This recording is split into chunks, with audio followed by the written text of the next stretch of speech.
So from the inception, the Quran is ruling that out as a possibility.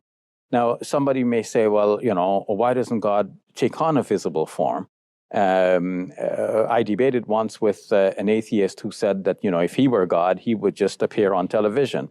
But the thing is that if, like we appear on television, if I'm God appearing on television, how would I prove to the world that I'm God? Like, wouldn't I appear just like a human being on television? I think this is a very astute observation made by this Muslim apologist. Simply asking for God to take on a physical form and appear on TV or something like that, I feel like that's not going to be good enough to meet that high bar of evidence for God. God is described as being this all-powerful being that's all-knowing and can affect our reality in non-natural ways because he's an intelligent being. He can mold this reality to fit whatever he wants it to be. So it wouldn't simply be just taking on a physical form. And I've heard some atheists, say that before, like, why doesn't God come down here and tell me himself kind of thing. I would think that you would need much stronger evidence than just some asshole appearing in front of you and claiming to be God, because any crazy asshole can do that. There's crazy assholes going around in the United States now claiming to be God. We don't believe any of them. So why would some dude appearing on TV saying, I am God, bow before me and sucketh thy dick? I don't think that would be good enough evidence. I think that we would need much stronger evidence, like in the form of repeatable and detectable suspensions of the natural order of reality. If God could take on a natural form and allow us to test his powers of, molding this, universe or whatnot, I would think that would be a much better reason to believe. You could still be deceived by what you see. Exactly, right? Exactly. So God, when we understand who God is, and then we realize that the demand to see God, to feel God, to touch God, and to hear God with our human ears, these are unreasonable demands. No, that's not an unreasonable demand. Like, having empirical evidence for God is a completely reasonable demand.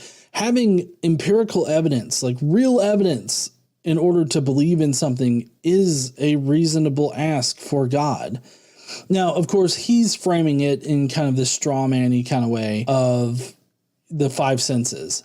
But really, what we're trying to communicate with that is being able to detect God in some kind of way. And so asking for a detectable way to determine that God exists is a reasonable way to come to believe in something. But coming back to feeling is not only with human touch, but it could be with the heart.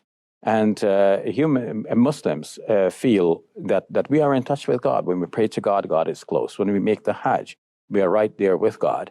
And so that feeling is, I believe, very important as well. It's a further confirmation of the logical conclusions from arguments showing that there is a God. Beautifully said, Dr. Shabir. Thank you. Okay, so this last part here is just an argument from emotion, or an emotional argument. Basically, this makes you feel good, or you feel God touching your heart, and that it somehow proves that God exists. Now, I have a few problems with this. And that's, number one, it's basically, very subjective, because I wonder how this guy would explain the same feelings that Christians get whenever they pray to God and they feel connected to their God, it being the same feelings of connectedness and grace or whatever that Muslims feel whenever they pray to their God. Like, everything that he just described, you could similarly claim of any other religious adherent of any other religion. They feel deeply touched or coupled to their particular religious faith. That's how they know that it's true. And like I said, this is just an emotional reaction to it that you believe for emotional reasons. It makes you feel good. It makes you feel better. It makes you feel more connected to reality or some shit.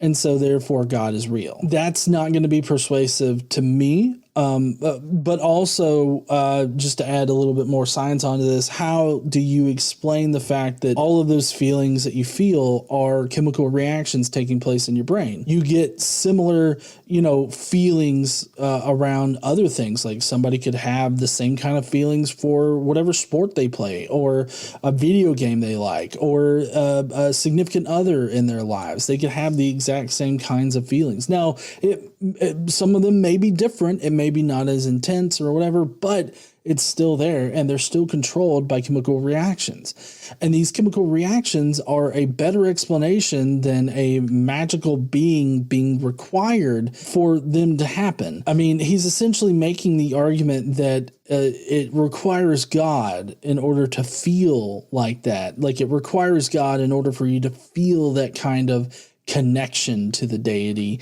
or to the idea of God, when in reality, all it takes is the right dosage of chemicals in your brain.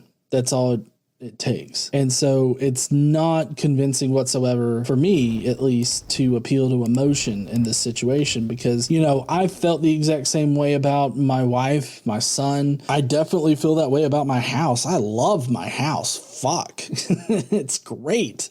Love it. But that doesn't mean that God definitely has to exist because I feel this way. Even if it's not for God, me feeling this way is just a chemical reaction. And so I can have that same connectedness that he has to other things, other people, other inanimate objects even.